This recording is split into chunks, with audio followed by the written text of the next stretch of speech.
Hey, folks, welcome back to a somewhat different kind of episode of the podcast.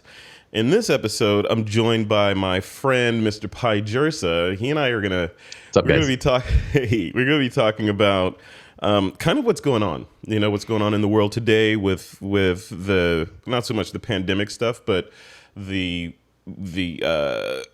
anti-police sentiment, the Black Lives Matter movement, racial, sort of injustice, all that stuff that's going on. But we're going to talk about it from the standpoint of how it has impacted us over the years, and I've been kind of Pye, I got to go on the record to say that Pye is the impetus of this discussion because he and I were talking during another interview and I was like, man, I want to address this, but I don't know what to say. I don't know if I can add to the conversation. I don't want to be another Me Too person just sort of piling on or seem opportunistic in any way. But at the same time, like or not, I'm in it, and I am affected in the same way that many other people are, maybe more so than a lot of other people. But I wanted to, you were the encouragement to sort of just say, let's talk about it. Let's just have a conversation, sort of a candid discussion, maybe relate some personal experiences and, just let the chips fall where they may. So that's what this episode is. It's you and I, shooting the breeze about, what's going on today in the world. So Pye Jirsa, welcome, man. How you doing? Thanks, brother. I'm doing good, man. I like how you, I'm like the reason for this episode. No, I feel like you have this story that needs to get told, man. I mean, like everybody's been through this stuff, has to tell their stories. By the way, I thought we were talking about the Canon R5. Is that not what we're doing?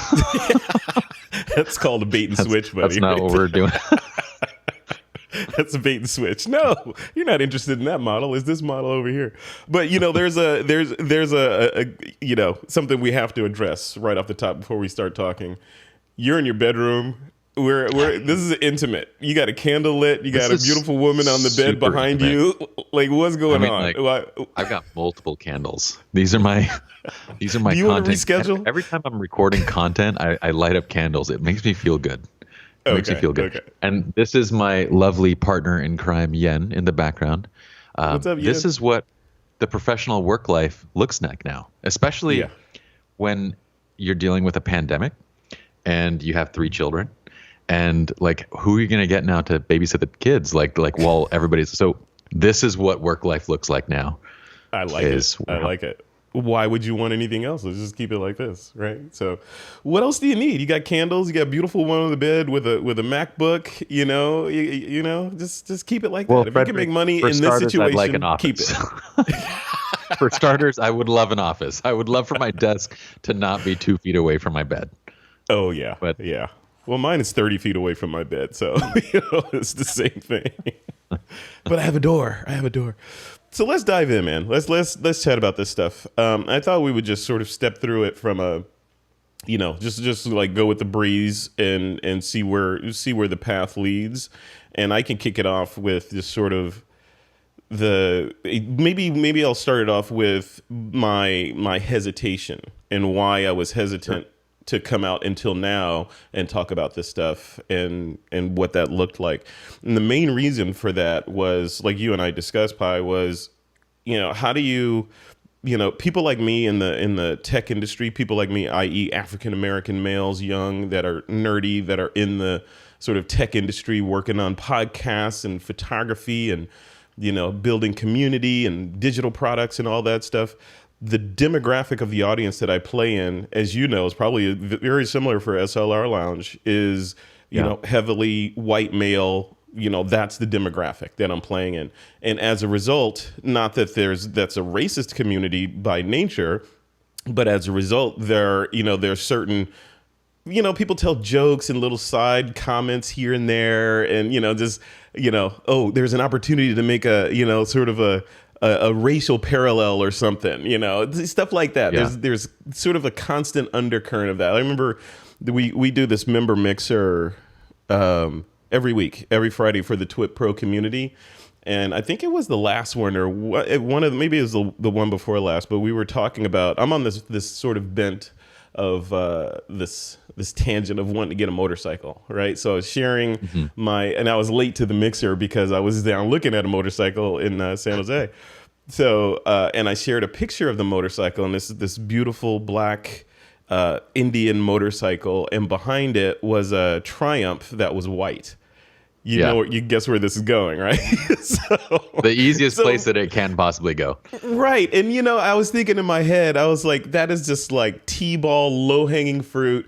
But considering what's going on in the world today, no one's going to swing at that T-ball. That's just too easy. Of course, somebody had to swing at the T-ball, and why are you looking at the black motorcycle? Why not the white? It's just like this constant not constant. I don't even think it's like from that community. I don't think it's malicious at all. I just think it's, more trying to be, I don't even want to say ignorant of it, because there's a very smart community. I think it's just more trying to make light of it, to diffuse it, say, hey, we recognize, but, I hit that all the time. Like even on like workshops and things like that, I have these conversations with people that, of other races, not only just white people, but you have this conversation with people, and there's always a tangent that kind of goes back to, hey, I know you're black. Let's draw a circle around that. It's always some kind of little comment in there where it's like, we could just be people talking about photography. Why does it have to, why do we have to draw those lines? So that's one kind of little vignette I wanted to throw in there before we go on. Do you have anything similar to that happen to you? Well, I wonder, I always feel like these things are pendulums. Like the pendulum swings to one side, and then it swings really far to the other side, and then it comes back. And I wonder like how often people want to make light of things to try to almost like say like, hey, we're past this now and we can all joke around about it now type thing. And I've even like, honestly, I've made that same mistake myself. I remember on one occasion, I was hanging around one of my black friends, and he's married to a white woman, and we were hanging out together with just this big group of people back in Utah. And it was very funny because he and I were like the only people of color there. So it was him, it was me, I'm the token brown guy, and he's the token black guy. And I was like, hey, this is like, we're affirmative action for this group of white friends around here.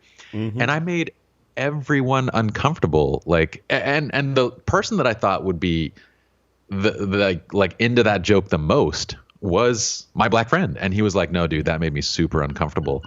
And I was like, I'm so sorry, like I did not mean to do that. I was kind of like, so there's moments where like I do find levity in it, and I can see where people like make jokes, but then it's also realizing that like a lot of people, and this was the other funny thing, is that I've noticed that the people that get most uncomfortable are usually my white friends that get really uncomfortable when like, I make what do brown we say? jokes. Well, wait, that's a landmine. I can't. It's a minefield. I'm not going in there. Yeah. No, so, absolutely. I don't know, man. I want this stuff to be things that we can all play around with and joke with and not take so seriously. But at the same time, there are very serious things going on, and so you can kind of understand that maybe it's not the right time yet. Right. Kind of thing. Right. Yeah, it's interesting.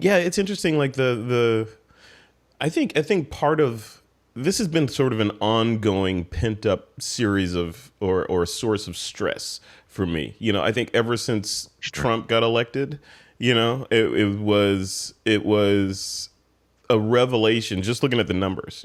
For me, it was a revelation because leading up to the election, I was like, woo, he just had a black president. Now we're going to have a female president. America is leading the way. Boom, boom, boom, boom. And we're progressive, and, I know racism's not over. Racism's not over, but we're crushing it. Things are moving forward. And then you look at those numbers and you look at that electoral map and you see what was going on. And I was like, I remember the day after, I was like, I felt not even being political about it. I just felt like I was misinformed about my country in terms of the makeup of it and the sentiment of it. And, just like 50% almost, right? It was like knowing that this guy, stands for all this stuff and has said it publicly, and the record speaks for itself. I was like, there's no way. We look at it. We look at like growing up. I remember looking at being the president as like the penultimate of something that you could be. Like, if everything else, you could be an entrepreneur, you could be a scientist, an astronaut, or whatever, but the top of the pyramid is president, right? And then I look at all the stuff that he did that I would never do in a million years or teach my kids to do, and we vote him in, and I'm like, well, that kind of shifts everything. It kind of threw a grenade in, like, even my military career, because I was in the Air Force for 8 years and very patriotic. Before the Air Force, I was in ROTC. Before ROTC was Boy Scouts. Before that was Weeblos, and then Cub Scouts. Right? I've always been. Yeah. That's right. Be prepared. Right. So I remember, be prepared for now. Right. Be prepared for now. And I just remember thinking, like, geez. I know all the history of African Americans in the military. It ain't pretty, right? So I was thinking that, okay, maybe we've moved forward a notch beyond that. And, but then when Trump got elected, it was like, whoa, because people were coming out of the woodwork and just, it was just an ugly scene. So that was impactful. And then, all these police murders continue to happen. And we'll talk about that a little bit. But like, the police murders continue to happen, and what does that look like on a day-to-day basis to someone like me, like living in Silicon Valley? And a friend of mine, an Australian friend of mine, asked me a while back. He was like, "So what's it like? We see all these stories about the United States.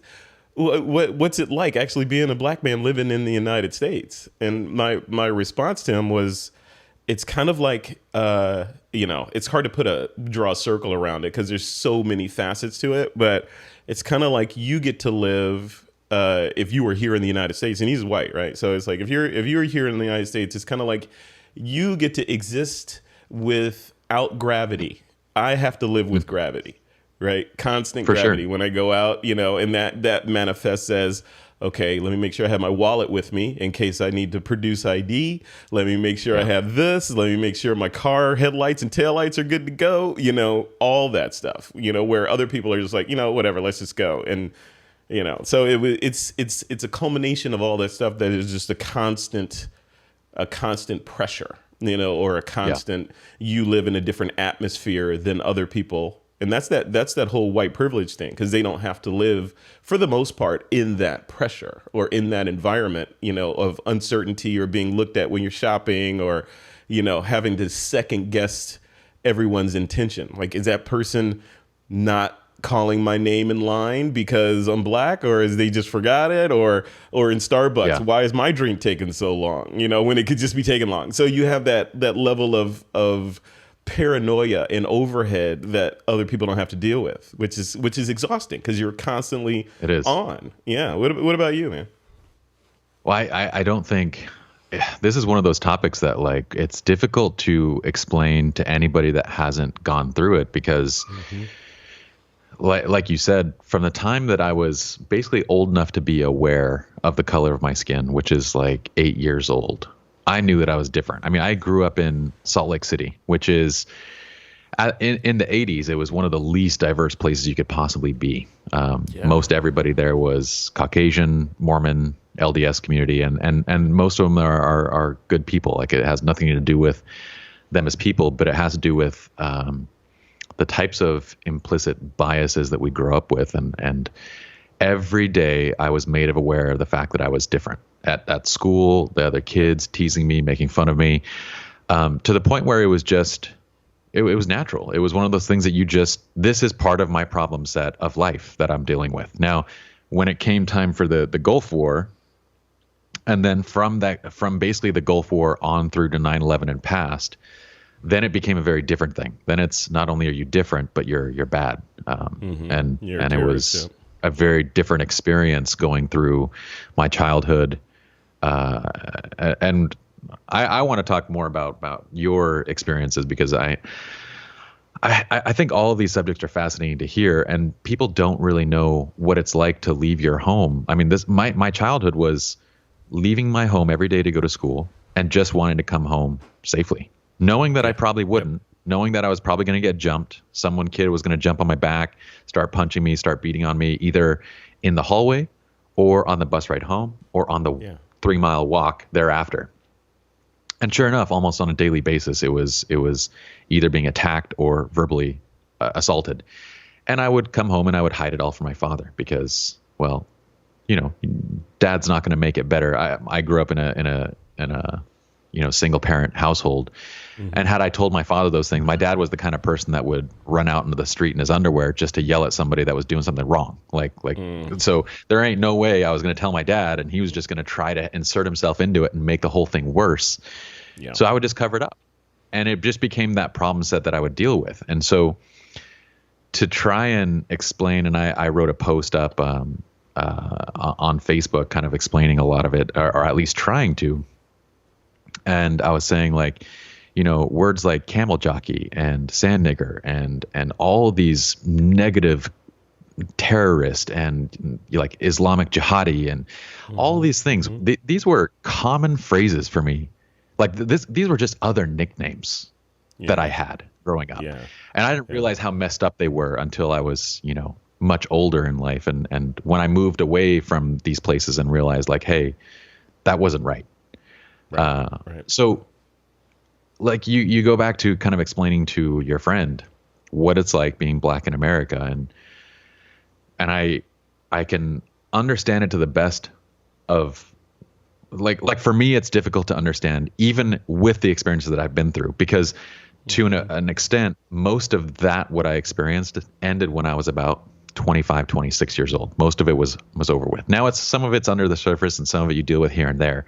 Yeah. But it's not a problem that I've seen dealt with for generations. Like it's not since, the 40s and 50s and 60s, like literally since this country's inception that you've been fighting for something. Yeah. So trying to imagine it from that perspective of Black history, it's difficult for me to understand, let alone people who have never had to deal with this subject ever. Yeah. Yeah. So yeah, I would. Yeah, I was gonna say I would recommend people to get a handle on it to go watch Ava DuVernay's Netflix special 13th. It's about the 13th Amendment. Talks about mass incarceration, and sort of just talks about the machine, the post-slavery machine. Starting with Jim Crow and then mass incarceration, and then how things sort of follow today with police brutality, and you see the percentages of Black people, especially Black men that are, unfairly sort of treated by the police versus, their white counterparts. So you get, even back to the whole crack epidemic, crack is cocaine, right? But crack, which was predominant in Black and brown communities, carries an exponentially more severe sentence in punishment than does cocaine, which was more of a white drug, right? Or a high-end sort of party drug, but same chemical, right? Exact same chemical. And then, you look at that. I've watched that Ava DuVernay special 13th, like, I want to say 4 or 5 times. And each time, it's just like, man, it makes, on the one side, it makes me feel angry because it's like, look at what they're doing to my people, right? And I'm in this country that is, land of the free, home of the brave, and, all this stuff. And then on the, the seedy underbelly is I am part of coal, for lack of a better word, that is being shoveled into this prison industrial complex as fuel to keep the country running, right? So, and that's part of what scares me when I go out, right? That's why I go and make sure all my ducks in a row before I go out, because I don't want to be shoveled into the furnace, to fuel. That's a crazy feeling, dude. Yeah, and it literally feels like that, just leaving the house. I live in a predominantly white neighborhood, right? It's a suburban neighborhood. Nobody's ever done anything or said anything weird here, but when I leave, there's still that cloud of, I'm not just a guy, I am a Black guy, that lives on this white street, and I don't have the luxury of knowing what it feels like just to be a guy. And I don't think I've ever had that, except, living in Chicago, and we could talk about that a little bit. Growing up in Chicago, which is on the South Side, was predominantly Black, right? I was just another person, which was awesome, but that had its own challenges, right? But, growing up and even through my professional career working at Apple and Adobe, et cetera, I've always been just the black guy. The black guy in marketing was me. And that's Frederick. There's never been like 30 of me floating around. Well, which one? It's always that's him. And it always struck me the wrong way, obviously, because like, why does that have to be the descriptor? Can I just be the guy in marketing? Can I be the guy that's running Lightroom, Photoshop marketing? Like, why does the descriptor, the black guy running Lightroom, Photoshop marketing, have to be on there? So those things are always there. And then even today, like I'll give a talk. I gave a talk recently at this virtual conference not too long ago. And one of the comments, and this usually happens when I do public speaking. Usually it's when I'm doing public speaking in person, but we're not doing that right now. But after the talk, I usually get the, wow, you're so articulate. Like as opposed to what? Like Chris Rock was like, as opposed to like what, a talking chimp? Of course. It's English. I can speak it. Why is that supposed to be a compliment? Would you say you're so articulate to someone who was Caucasian that just did the talk that I did? Does that sound like a compliment to them, or would it sound like, of course? That's the funny thing, dude, is I would say that you're very articulate. And honestly, if it weren't for the fact that you've been dealing with racial undertones throughout your entire life, you would take it for just what it was. You would take it for face value. But this is what literally systemic racism is. This is people don't understand what it is. And I try to explain and say it's the implicit bias that you have when approaching any situation because of all the different things that you've put into those stereotypes and into those categories.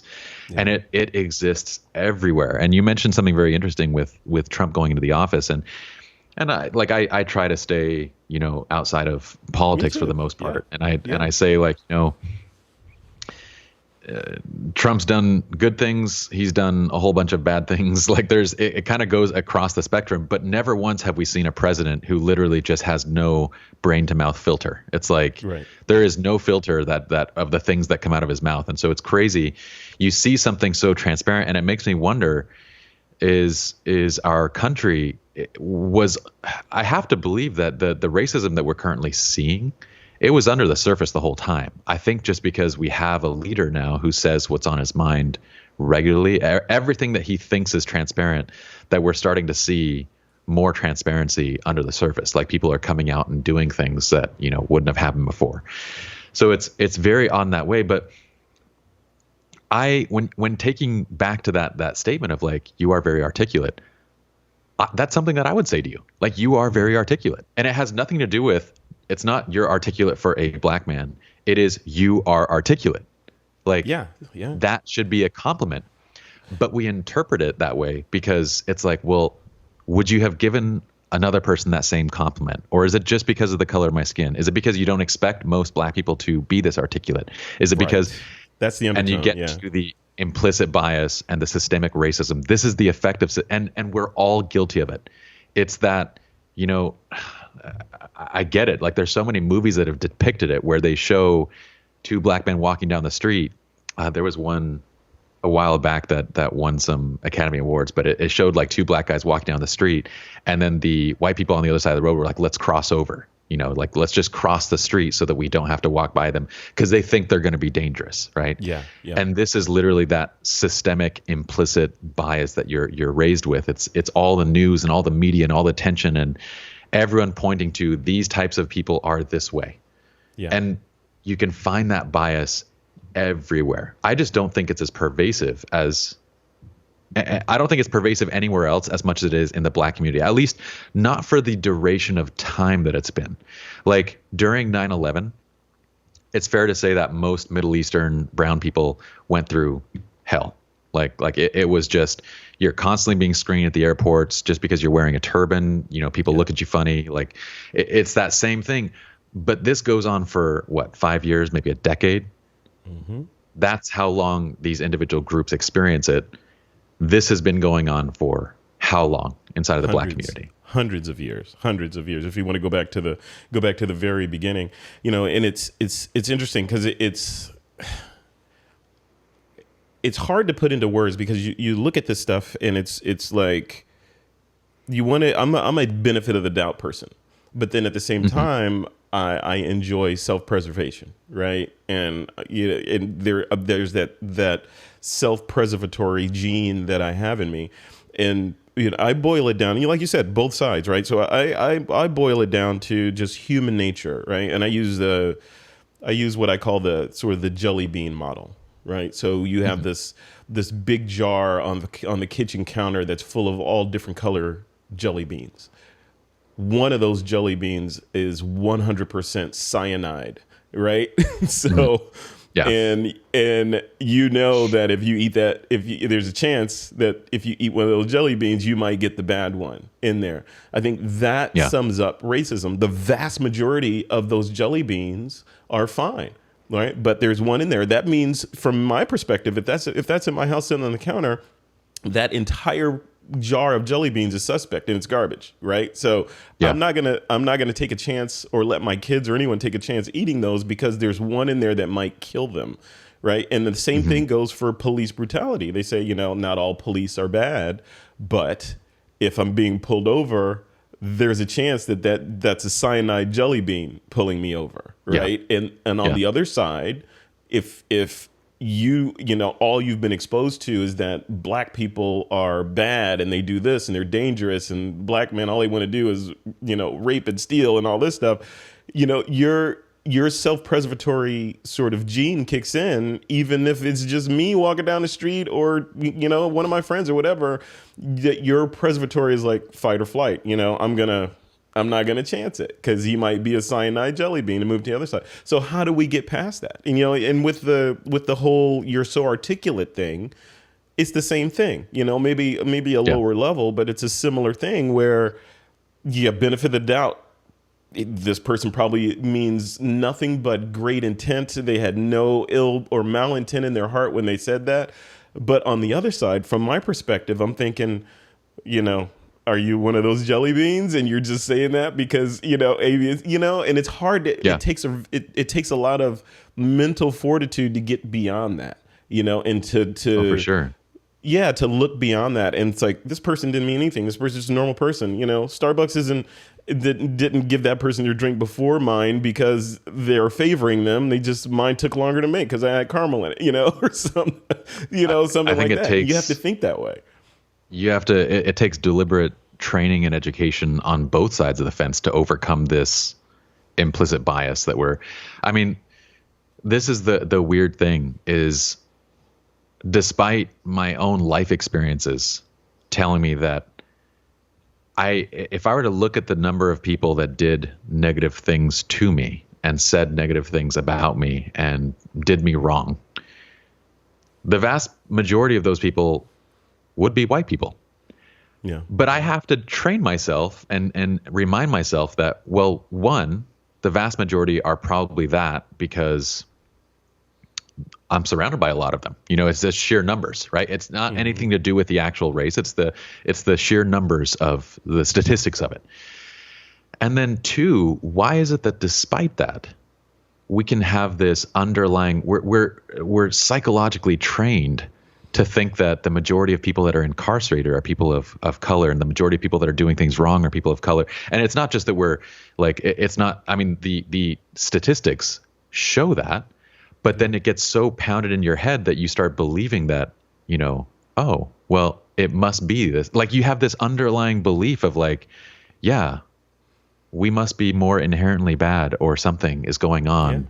Yeah. You start to, and then you start to have to fight that, and you're like, okay. But then it takes like to address this, it takes both sides educating themselves. And there was a book, Malcolm Gladwell is actually the book that I posted and recommended this month, was Talking to Strangers, because he talks about this implicit bias and the way that, and it's a very fascinating book because he goes through each of these different case studies. Sandra, what was her last name? The woman who was pulled over by police and she was taken to jail, and later she hung herself in jail. Oh yeah, I don't remember her last name. Yeah, I remember that. She allegedly hung herself in jail. Yeah, it goes through each of these case studies, and it talks about exactly what you just said. Both people approach these situations kind of assuming the worst. On one side, you're assuming, what if this is one of the bad cops? Because let's face it, the majority of cops are good. Like that is the only fairly accurate statement you could possibly make is that the vast majority are good. Yeah, I agree with that. Yeah. And on the other side, the only fair statement you can make of black people is that the vast majority are good in the same way. Or the vast majority of anyone being pulled over, whether it's a person of color, a white person, the vast majority are good. Yeah. But both people approach it as if it's not the 99%, it's the 1% on each side. Both people approach it as this is the 1% of the bad police, this is the 1% of the bad, the people of color or anyone that they're pulling over. That's right. And then you just have these situations that escalate each other. Like they just both ratchet up the like it's fascinating to read. It's horrifying to witness these things actually happening. But this book does such a great job of like depicting why these things are happening. Yeah. So it's a really great read, but I think it takes this education on both sides because saying to my friend like and I've heard this statement said to me like, why are you so sensitive? Well, it's really difficult to not be sensitive when you've been sensitive to it your entire life. You know what I mean? Like, It's like, how do you just suddenly turn it off? Yeah. So I was going to ask you, what is it like? I mean, what is, and not just from like a day-to-day standpoint, I'm curious from a standpoint of like being in this industry, like being in the photography industry, being a figurehead for the industry. What is your day-to-day life like?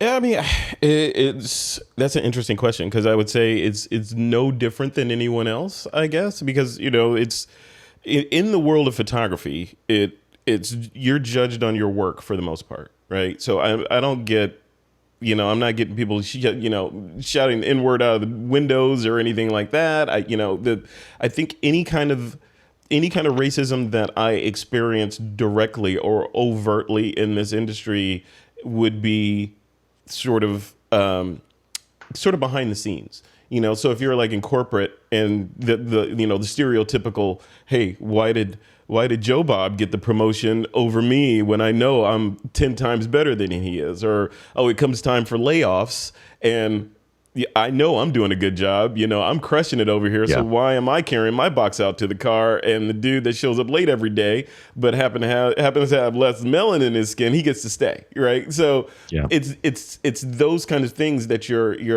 that you become sensitive to. But at the same time, like you said, it's systemic because even back to that whole Starbucks example, like, okay, mine is late. It came out late. Maybe it's nefarious. Maybe it isn't. Same thing goes for corporate. Right? You don't know what's going on, but in your head, because of the experiences and because of what's been going on for 300 years, you have to at least factor in the chance that it may be nefarious. Right. So how do you deal with that? So for me, on a day-to-day basis, I'm good at what I do. I think I'm good at what I do. I do it well. I do it better than a lot of other people.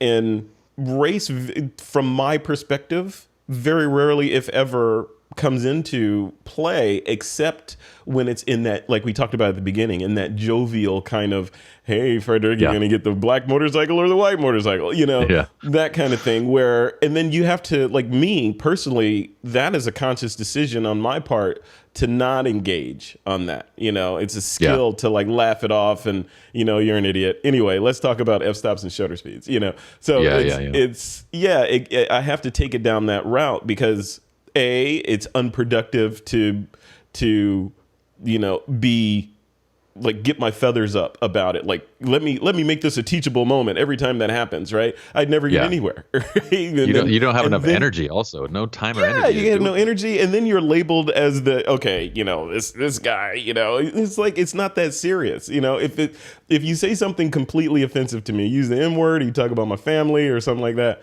then we got a problem, right? But if it's a little tiny little joke, all that does for me in my head, because I don't forget anything, in my head, it goes, okay, I got to take you out of that bucket and put you in this inappropriate bucket. So I have buckets in my head of people that have the will to say stuff like that, or even if it's innocent and they're just being funny or whatever, the fact that it's in their head to say it puts them in that bucket, right? So it's wild. I was talking to somebody at a workshop. I was like, and it was this Jewish guy who has a YouTube channel. I won't mention who it is. He's very popular.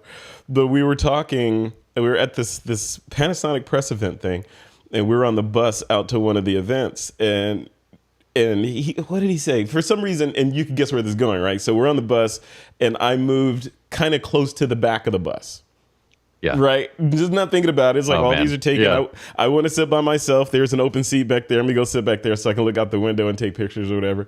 He comes back, and of course he has to make a comment about me sitting at the back of the bus. And then it kind of progresses to Jews and blacks and persecution, and there's this whole contest over who's been oppressed more and all this. I'm like, in my head, I'm like, dude, there's so much stuff to talk about on this planet, right? We hear about these cool cameras. There's these cool cameras. There's this, there's that, there's SpaceX, there's all this stuff going on.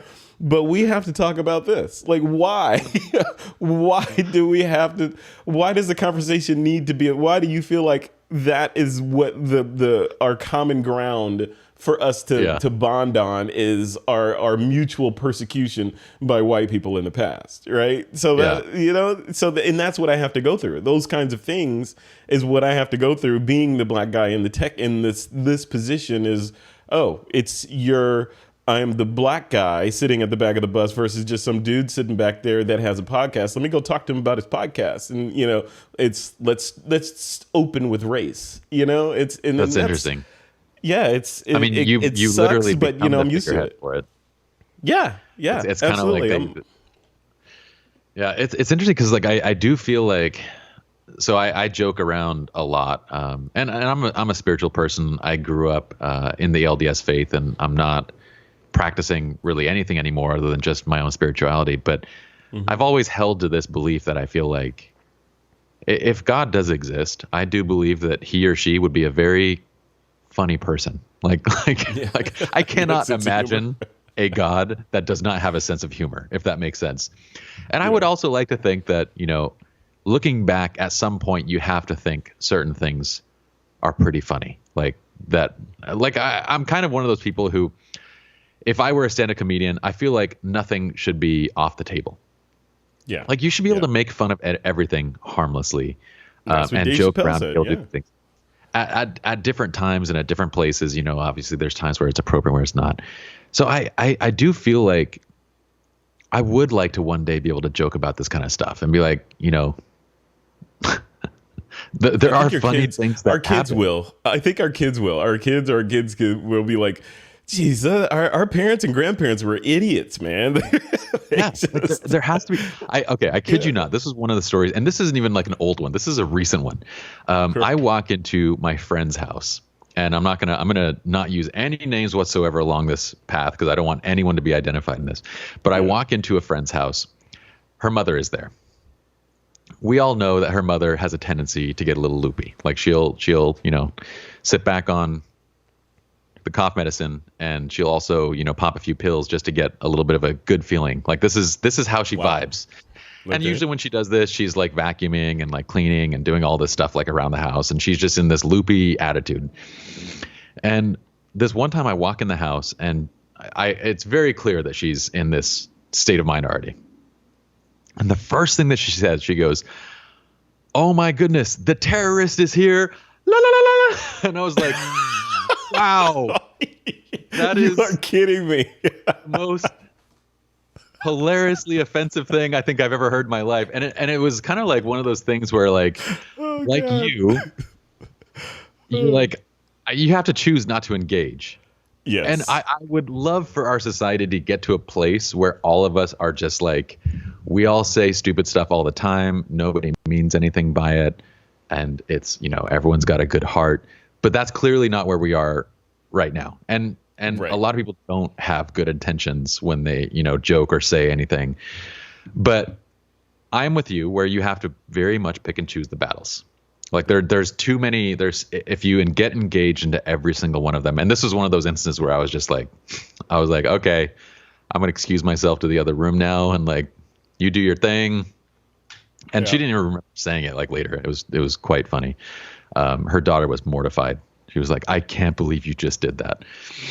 So anyway, the stuff that you are it feels like the stuff that you're mentioning reminds me of this like constant evolution. And at one point, I'm hoping maybe that gets to a place where everyone can comfortably joke, because right now it feels like the pendulum has swung so far to the opposite side where everyone is hypersensitive about it now. Yep. And granted, in the Black community, there's every reason to be. With everything that's going on right now, it makes complete sense. I find it odd though that stand-up comedians are being railed for things like that. That to me is weird. Like you go and listen to a stand-up comic, and yet you get offended by what they say, as if like what. What? Yeah, I was expecting knock jokes. What's up? Yeah. So there's this constant evolution though, but it's been interesting to kind of be a part of, especially in the photography industry side, because like the movements that have come through over the past decade have very much changed the way that I shoot, the way that I work, the types of things that I say, because like I'm one of those people that, 7 years ago, you put a camera in my hand and I kind of let the Persian side of me do a lot of the talking, which is like, we have words in Farsi like John and Janam, which means like, dear. Like, and you say that to everybody. You say, yes, dear, like go and so those words like translated for me into English, and I would be recording tutorials, and I would say to like a model who is 10 years younger than me, I'd be like, oh, Melissa, dear, I want you to make sure you go over here. And someone would be watching it and be like, ew, that's sexist. And I'm like, that girl's like 10 years younger than me. I'm married. Yeah. What would I possibly want to do there? And you start realizing like, look, we're at this time and place as we go through this movement that I'm going to have to adjust my language, because I can't sit there and explain to everybody, this is who I am. This is like, there's nothing. If you spoke Farsi, you would understand. I'm just kind of bringing my personality, my culture, into the way that I take pictures. Yeah. But from an outside and kind of naive perspective, it's seen a very specific way. So I changed the way that I speak, like just because of that. And it was like, that's kind of unusual. If you think about it, it's unusual to have to do that. Because there's no ill intent there. It's unusual to not be able to tell a joke just because some people mean harm by saying like certain things. Yeah. So we've swung into this very like, I don't like it. I don't like this hypersensitive extreme that we're currently on. And at the same time, it's like, well, there should be very certain things that we should be very upset about, like the things that are going on culturally. And it's not just with cops killing Black people, it's all of it. But that is the thing that needs to be addressed first. Like that is the thing that's like, let's deal with this and then start dealing with all the other systemic stuff.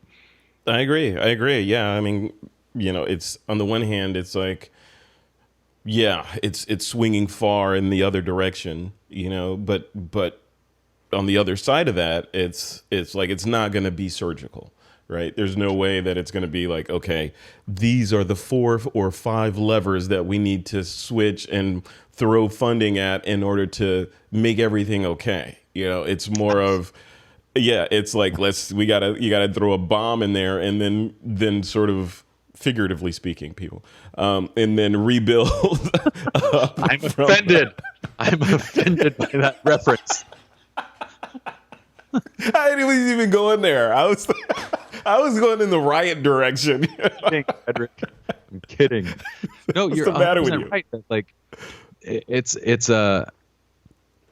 like defunding the police. People think that this is going to be this switch and lever that you pull this and it fixes the underlying problem.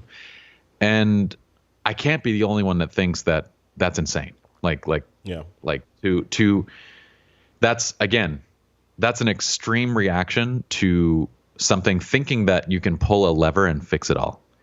Mm-hmm. But that's not that's not going to fix anything. And in my mind, unless a police department is specifically so corrupt that it can't be, repaired and fixed, then disbanding, in my belief, is going to cause far more issues than it would fix. And I don't know if it helps people to realize that systemic racism isn't just a product of the United States. This is around the world. Like this isn't it's global. It's completely global. And I have these experiences. Like I have hundreds of these experiences. I speak Cantonese and Mandarin fluently to the point where, like, if I'm talking to you on the phone, you wouldn't know that I wasn't Chinese. So Wow. I have spent a good portion of my life in China. And the fact that I look the way that I do, well, for most Chinese people means he's brown. There's no way that he possibly speaks my languages. Cantonese is a very obscure language. Mandarin is more, but even then, most like Chinese people would say, of the foreign people that I have run into, this is kind of how the stereotype works, right? Of the foreign people I've run into, I've seen hundreds, thousands, not one of them speaks Chinese. Therefore, in front of them, I can say whatever I want. This is how the stereotype works. Yep. So as I walk around, people say whatever the hell comes to their mind at any Which point. gives you superpowers. That gives you superpowers, right? Like a cloak of invisibility almost, right? Well, and they think like I speak obscure dialects, like beyond Cantonese. I can speak Hakkanese and Taiwanese, like these very obscure dialects that I can understand and interpret. And I'll be in an elevator, and the stuff that is said is insane. There's a humorous joke of one instance here in LA where I was at a furniture store, and I went and asked the owner of the furniture store, how much is this sofa? And I asked him in English, and he's obviously a Chinese person, but I don't let people know that I speak because I like hearing kind of what goes on. It's kind of interesting to me, right? Absolutely, yeah. I asked, how much is this sofa? And he goes, $1,500. And I wish I was joking, but about 2 minutes later, this Chinese lady comes along and she goes, how much is this sofa? And it's the exact same sofa, but she asked in Chinese. And he goes, this is what he says in Cantonese. Well, he goes, because we're Chinese, I'll give it to you for 1,000. And I'm standing right there. And that's when I flipped into Cantonese, and I go, hey, I'm also one of your people. What do you think about giving it to me for $1,000 as well? Yeah. And he looks at me like he's mortified. Like, I cannot believe I just said that. And I go, next time, assume that more than just Chinese people speak your language. Like, before you start saying racist things. And then I left the store. So the point is like, systemic racism is a global problem. You don't fix it by disbanding the police. That doesn't fix the problem. You fix it through ground level education. You fix it through training on both sides. You fix it by teaching officers. I do jujitsu. This is one of the reasons why I love Joe Rogan, because he's like our jujitsu spokesperson. He is. But yeah. And DMT, yeah. Yeah. And the spokesperson for DMT. I haven't yet gotten there, Frederick. Yeah. See, you put that yet in there. Like, once you, once you've done jujitsu and you're like, man, with just a little bit of basic knowledge, a couple of years of training in this, you can safely hold somebody and keep them from attacking or doing harm without hurting. And yet you look at our police officer training, these people have the hardest and most difficult job. And after all of this stuff, I honestly wonder who's going to want to be a police officer. Like, who's going to want to be a cop after all this crap goes down? Right. But you take the world's most difficult job, outside of maybe being president. That is, I think, the world's most difficult job. But you take the world's most difficult job, and then you give them a few hours of training here and there, and expect them to be able to go out, and they have weapons and guns and everything, and you expect them to go out and to be able to do their job effectively. And you're like, this doesn't make sense. When the military is training for months at a time for a single mission, and then you look at police training and you're like, man, they're out of the academy within how long? Weeks? Right. It doesn't make sense. And you start realizing, like, it's not so much, you don't fix any of these problems by addressing one particular lever, by pulling a lever. You address them by simultaneously educating all sides from the ground up. Like, it has to be a systemic problem needs a systemic solution. Yeah. So I don't get it.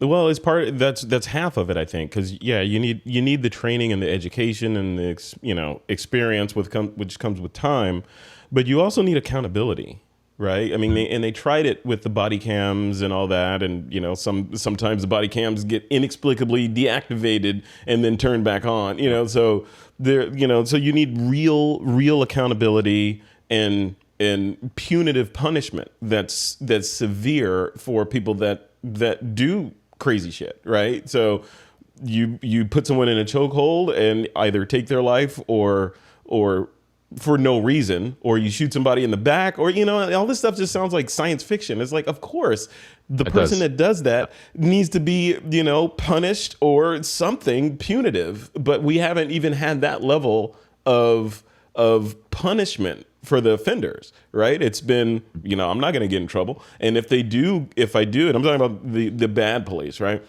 If I do get in trouble, I'm going to get off. The jury's never going to convict me. And if the jury does convict me, the judge is going to overturn that sentence and give me a slap on the wrist. So it's not even going to be worth the taxpayer dollars to prosecute me. So therefore, I have power to do whatever I want. I went through the officer training school or whatever, and now I have a gun and I can choose whether you live or die today, which goes back to me running around with making sure I have all my ducks in a row, because there are people like that out there and I don't know where they are. I don't know what they look like. They don't have a scarlet letter on them, right? So I have to be aware of everyone, and I have to tell my family. I have sons, right? I have to tell them, that this is the world that you live in, right? You have to operate in this gravity. Other races don't have to have that conversation with their kids. I do, because it is literally life and death. If they go out there and they do something stupid, you go out like a normal teenager, partying, acting stupid, driving when you shouldn't be driving, and all that could end in death for you, versus just getting a slap on the wrist and yelled at by your parents and putting on punishment, right? So it's a whole different world. I hope. I mean, there are certain things that are interesting to see, because in this last case of George Floyd, you think that maybe there are certain, maybe the system is changing, because in this instance, there doesn't seem to be a single person on any side of law enforcement, on any side of the community, that is in support of what those officers did. And that, to me, is a step, a small one, that at least the system is starting to recognize you don't put your knee on someone's neck for 8 minutes, better part of 9 minutes. And that was interesting, because I don't feel like that would have happened that way a decade ago. A decade ago, I feel like the police chiefs and everybody would have come to their defenses and said, this is a very difficult job, and we have to let those officers. And now people are saying, like even the chiefs and the police officers are saying, no, that was heinous. That was completely wrong. But man, change is a slow and messy thing. Like, how do you? I wonder if it took. And you're right. I mean, even as soon as last month or last year, this kind of stuff was still happening, right? And they're getting off, and and it's going to still happen. It's going to still happen. This is not the end of a sentence. This is a comma, right? So it's like,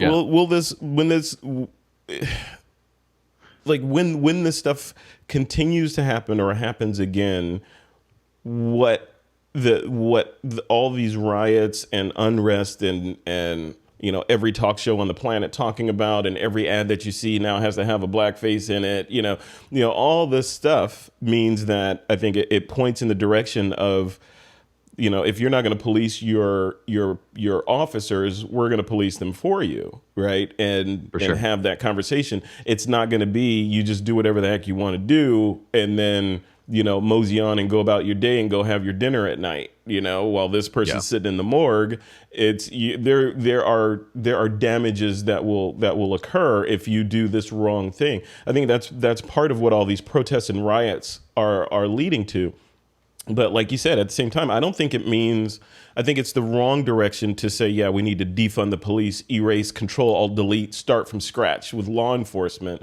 I think it needs to be severe reform of law enforcement, not a defunding, in my opinion. I think it needs to be a severe DNA level reform of what that looks like, and being truthful in examining what has been happening over the years, even back before Rodney King, like all this stuff that's been going on and continues to go on to this day, drawing a circle around it instead of allowing this code of silence to hide it, and that code of silence goes all the way from the the officer level all the way up through to the judicial level, where, okay, John Doe killed this dude. Clearly he shouldn't have killed him, but it was in the line of duty. So it's all okay. Go back to work tomorrow. I'll be there at 9:00.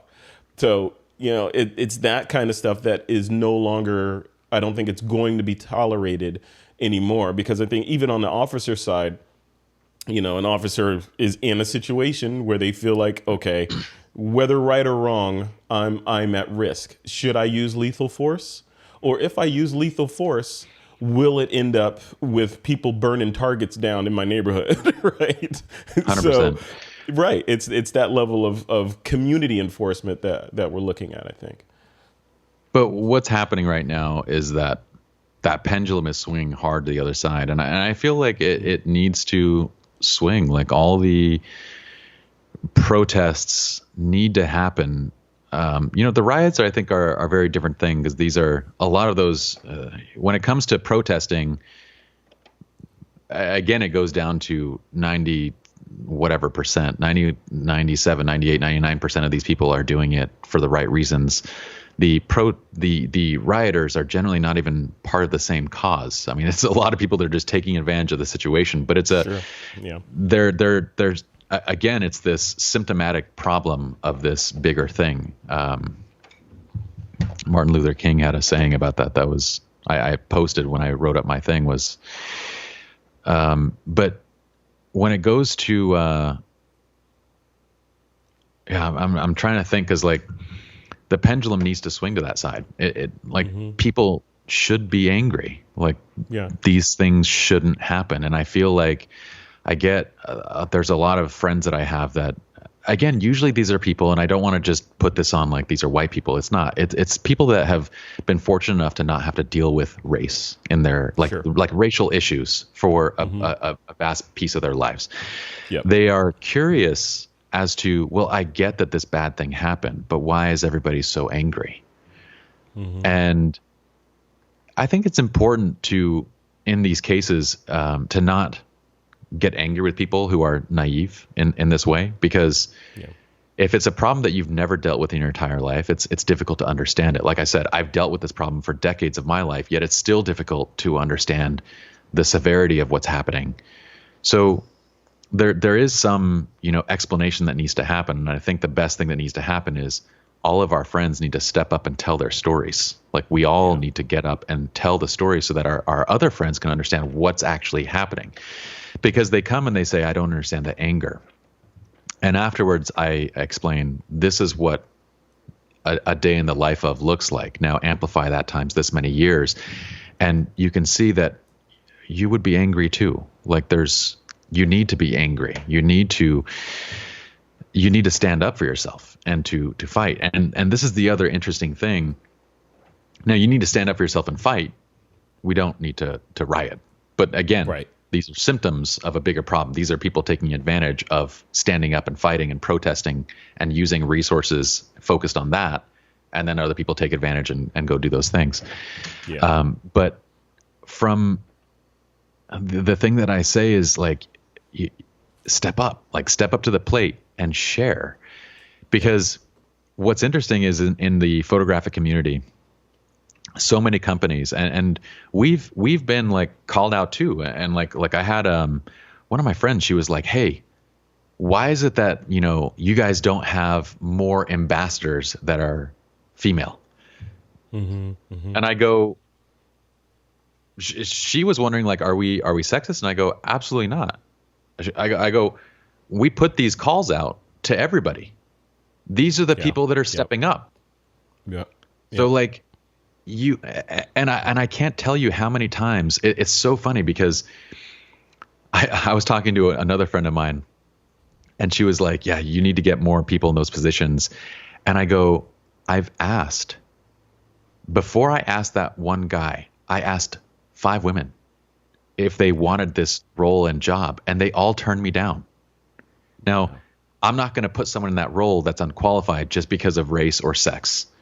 But I will put someone in that role who deserves to be there. Now, 5 of the 6 people turned me down. The last guy that took it is a white male. Like, you can't keep being so hypersensitive about this when the other side of the problem is stepping up. Like, step up, fill the role, fill the need. Yeah. And so many of our friends who have been fortunate enough to not have to deal with these issues can't understand these issues because we're not stepping up to tell the stories. We're not stepping up to put ourselves in the position where they can understand. And that needs to happen too. So it's kind of like this is what I'm saying, where it's this effort, this systemic effort that's needed on all sides of the spectrum.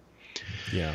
So I had one of the community members reached out to me, and the question was asked, is SLR Lounge a safe place for people of color? And I was like, by God, I hope it is, because it was founded by people of color. I'm literally sitting there as the figurehead. Like, if it's not, like, let me know. But look, we all need to step up and to use our voices to show the industry that we're here. We're here to stay. Like, we're gonna, and we need to, I don't know, like, it's, you got to step up to buy the lottery ticket. It's like praying to God and being like, I just want to win the lottery. And then he's like, buy a ticket. It's interesting because, that reminds me of, when I was working at Adobe, and I was in the position to fill a rec, right? I had to hire someone, and I'm not. It was a situation of like, who's the best person for this gig, and you get the stack of resumes virtually that you got to go through, et cetera, and that HR gives you based on the rec that you wrote, and then they give you the resumes, you got to pick them, and then they bring in people for interviews and all that stuff, and I remember it was interesting because this all happened in 1 week. This was, I think it happened to be Black History Month when I was going through all this stuff, and this radio station had called me up as a Black person working in tech to sort of talk about what it took to get here and all that stuff, which is great. And that was on my mind / heart, that I was going through this and trying to hire. And I wasn't hiring. I was in a hiring position, and I was cognizant of the fact that, I'm in a hiring position to bring somebody on. But I know what's going on. I know that I don't want to be discriminatory towards any race. Like, I don't want to, like, purposely weight my decision towards people that look like me at the detriment of people that don't look like me, that are more qualified for the position. So I was trying to be egalitarian about it, but at the same time, I want to see Black people's resumes in here. I want to see qualified people come through, so I could, okay, you're good, you're better than that person, so you need to come in. The stack of resumes that I had, I want to say that they had whittled it down to, I think it was like 25 or so that I had to go through at that last round, and this was like after several rounds. But there are no people of color, no, like zero, zero, and that wasn't because they were weeding them out. There were just zero applicants, and I was like, okay, I don't know why that is. Like, why are there so few applicants? What's the math? And we talked about this on that radio show. Like, what's the calculus that drives that low number of people to be applying for these high end, really good tech jobs? Is it education? Is it, what is that metric? And we didn't know. And then fast forward to just yesterday. Yeah, I think it was yesterday. I did this interview that I'm going to publish this week, actually, right after this one, with this photographer, Jesse Friedland. Jesse Dittmar.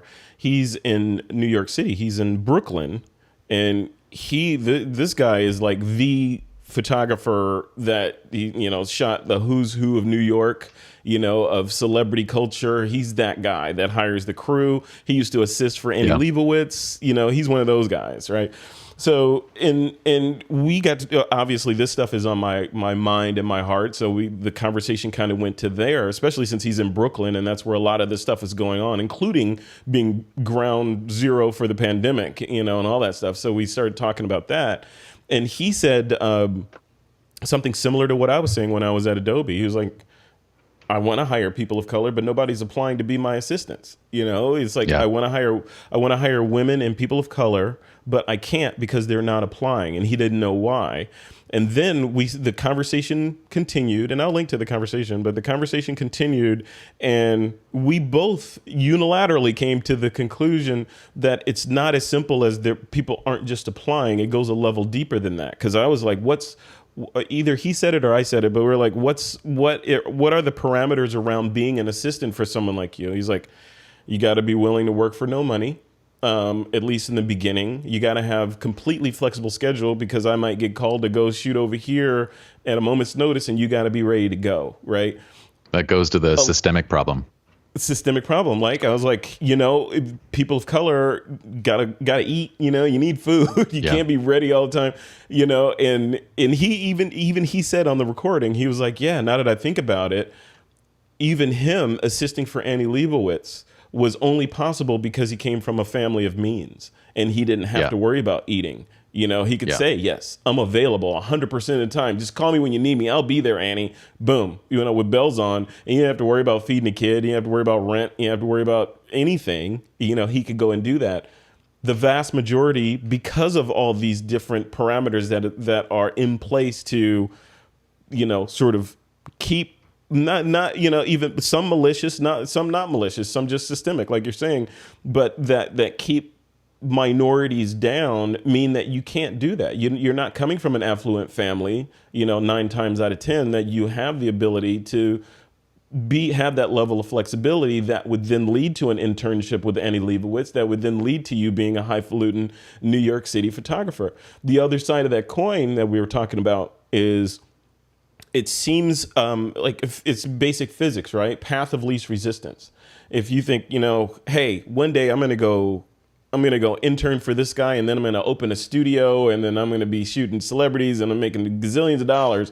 That seems like a fantasy, for I would argue a lot of black people. It seems like that's out of reach. And even if I try, the pain outweighs the potential pleasure, because I'm going to hit brick walls. I'm going to hit glass ceilings. There's going to be a racist over there. And, that you have this sort of cloud, whether real or imagined, in your head that stops you from moving forward, when it's like, okay, I could go over there and apply for that. I'm probably not going to get it. Or I could go over here and do this thing that I know I know what the results will be if I go in this sort of normal direction.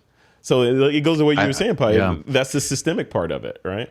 I think that for a huge number of people who grew up in poverty, the dream itself isn't even a luxury that they can afford. Like, I can picture so many people in their lives who can't even bring themselves to imagine what you just said, let alone take action steps towards it. And it's because the reality is, you said affluent, but I don't know that people see the privilege and fortune of what it means to simply grow up in a household where your mom or your dad, or perhaps both, are taking care of basic necessities. Yeah. Because in so many other cases, the children, by the age of being a teenager, are forced to have to try and figure out some way to contribute to household finances, to making a living, to putting food on the table, to something. And so there's a huge luxury in just, I grew up, I would say, lower middle class. My dad had let's say a job that paid $30,000, $35,000 a year as an immigrant working as an engineer in Utah. Yes. That was privilege compared to growing up in the projects, where I'm going to have to start helping mom or dad pay the bills when I'm, 12 years old, 13 years old. I'm already like trying to think of like how to make money. So the dream isn't even a possibility because you were never put in the situation to afford it. You were put in a position where you have to put food on the table. You have to, and this is systemic, right? This is that systemic issue of like, there's been a lot of things that have happened over the last 2 decades to afford more opportunities to everyone that comes from different levels of life. But to fix those problems, you're looking at decades, of time that's required. And so that's a huge part of why aren't applicants coming through? Because these changes, even if they've been made 10 years ago, 20 years ago, they're going to take 30, 40, 50 years to trickle their way down to like actually bringing the applicant pool up. But in the meanwhile, we can say to our friends and say, step up. If you are any of these people that are less represented, whether it's sex, sexual identity, I should say gender, sexual identity, race, if you are any of these types of, less represented or marginalized people, to me, there's a greater sense of responsibility there to be successful, to step up and to fill those roles, to be examples to those that are going to be marginalized or are marginalized as well. Yeah. So, but I agree with you. Like it goes back to this upbringing, and it goes back to making our friends aware that like, look, there was a beautiful viral video that I saw a little while back, and it was a race. They did like a foot race, and they were having each person kind of, if basically have you seen this video? They had everybody line up in a line. Yeah. I don't think I've seen They have everybody line up in this line, and then the coach says, if you had parents that stayed together, take a step forward. If your education was this, take a step forward. If this, and they just went through all this list of privilege, and you saw all these kids, and for the most part, it was the white affluent kids who were all the way ahead in the race, and all the people of color were somewhere behind or back on the starting line. And it was like, okay, now let's run the race. Like that was such a beautiful depiction of what it's like. Yeah. Yep. So I don't know. I feel like we all have, anybody that's marginalized has that much of a greater responsibility to become successful, to get there, and to give the people behind us this pathway.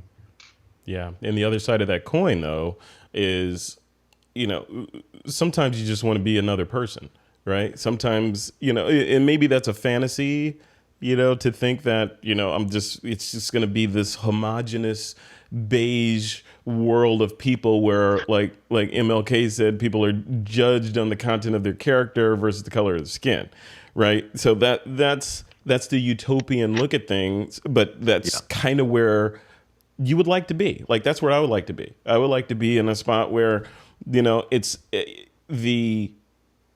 and I know this is completely impossible considering who I am and where I am now, but wouldn't it be great to be in a position where you don't have to wave a flag. It's all about this next cool thing that you're going to build. It's all about this next photo that you want to make. It's all about, hey, this next tutorial you're going to build, not here's a black guy building a cool tutorial. Here's a black guy that runs a podcast. I want it to just be judged by the merit of the thing that I'm doing versus being clouded by the cloud of who's doing it. Right. And I don't know that we'll ever get there, at least not in, like you said, the next couple of decades or so. And it's, there are bigger problems to deal with than just the perception of a podcaster or a photographer or whatever. I get that. But at the same time, answering the question, it's just like, sometimes you just want to be a dude. I just want to be a dude. I just want to leave my house and just be another dude and do stuff. I just want to go to Starbucks, just be a dude. I want to go into the store and, and not have to worry about being followed around. I just want to be another person without that increased gravity that I have to deal with versus everyone else. Right. So I don't know. I get it. But at I the think same, Pye, at the same time, though, sorry to interrupt you. At the same time, though, the other piece of that is having grown up on the south side of Chicago and then the suburbs and then going on to Japan and then moving into the tech industry and doing all the stuff that I do.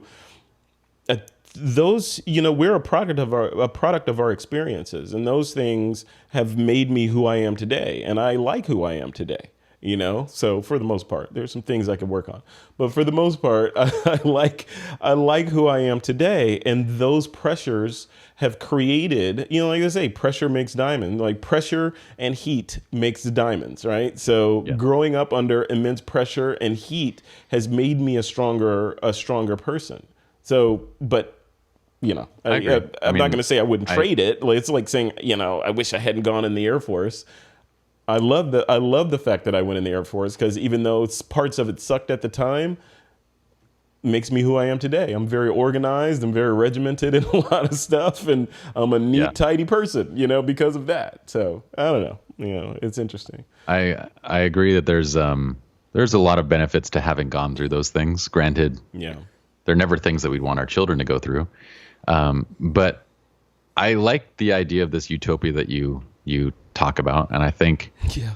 I don't think it's going to be our lifetime that this happens, but I think eventually it will happen. I think the point that it's going to happen when you're no longer, when it's no longer Frederick, that's incredible what you've achieved for a black man, because that's really what it is.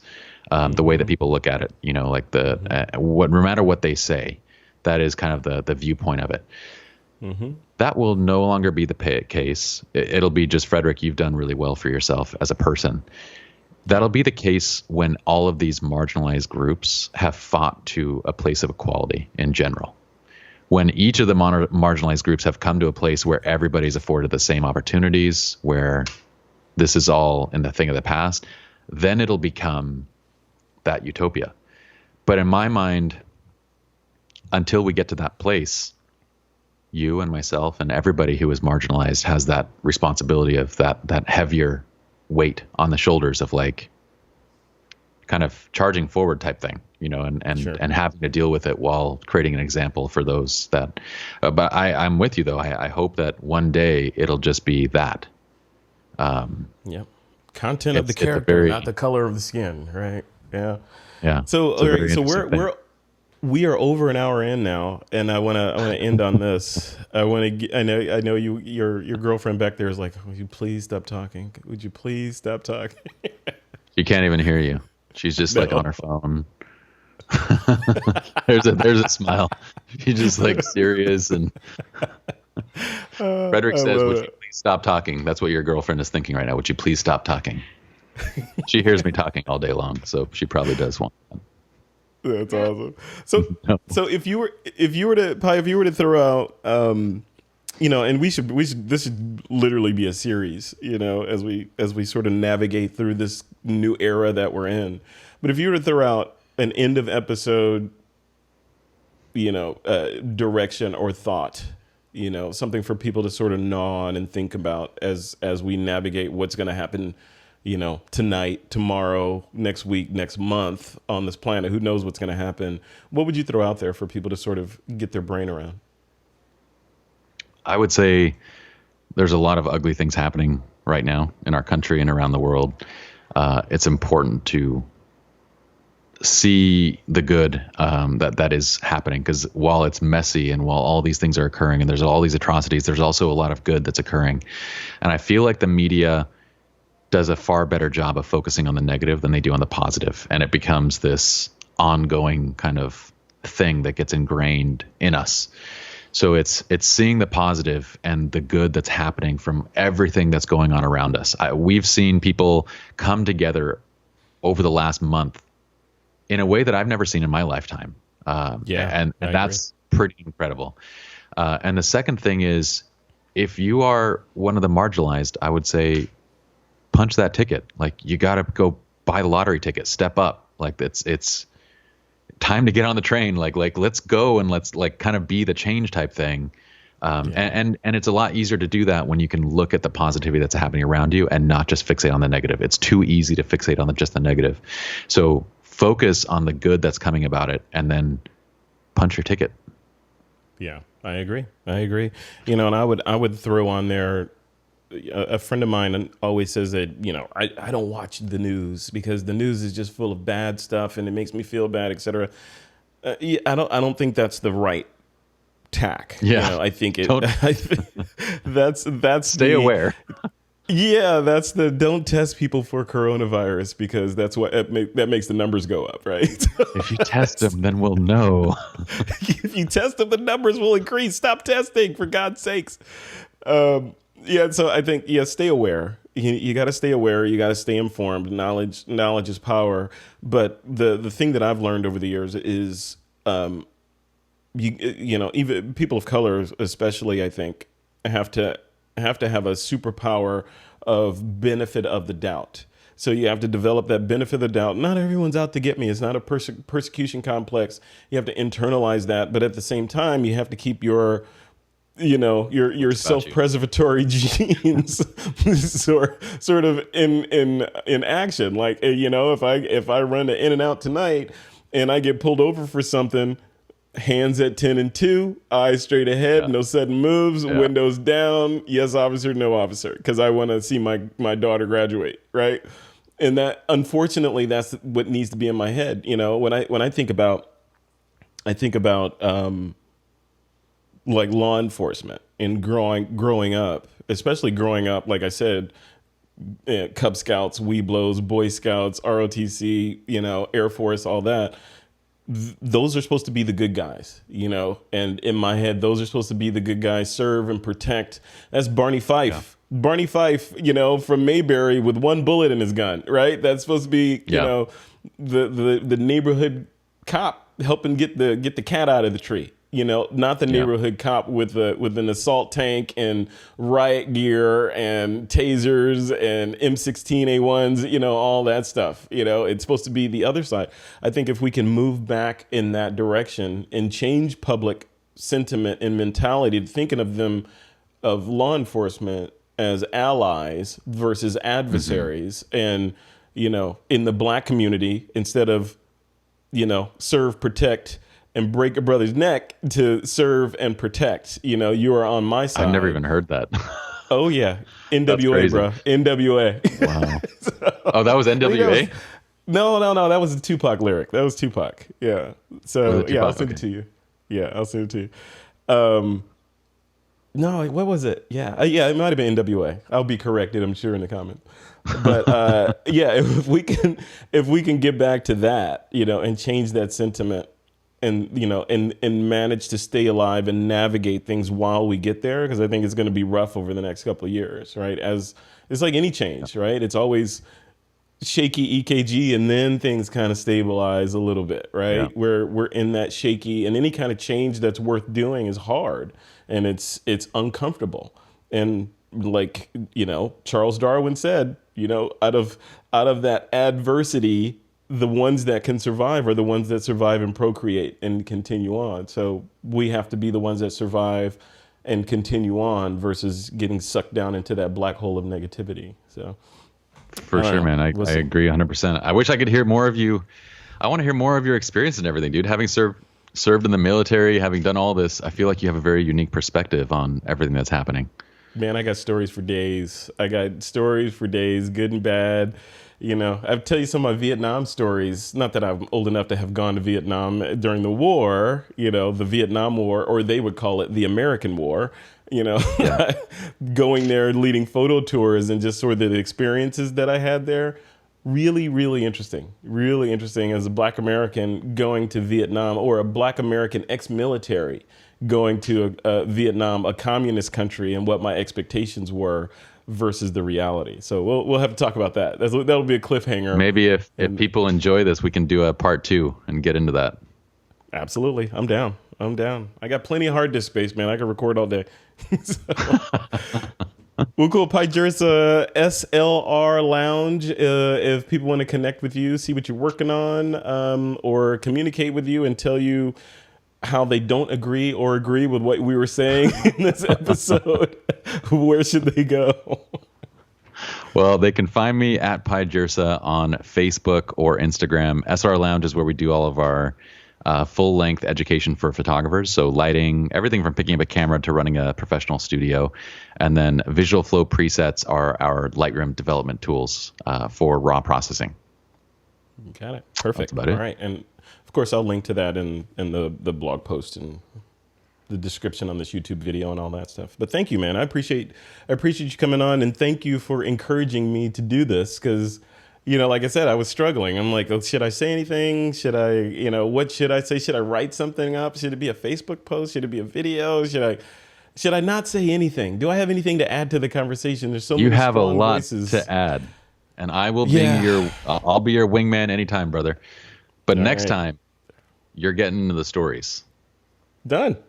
All right. If we get 3 or 4 comments of people saying yes, we want to hear more stories, I'll bring more stories. I got stories for days. So I've been around for several decades, let's say, and I've accumulated some stories in those years. So. I'm gonna start some fake accounts. I'll be those 3 or 4 comments. I can do that. All right, Pye. You have a good evening. You get back to your beautiful girlfriend waiting for you, Facebooking on the bed back there. Well, Thanks, brother. I'll be in touch, man. You take care. Sounds good. See you, Frederick.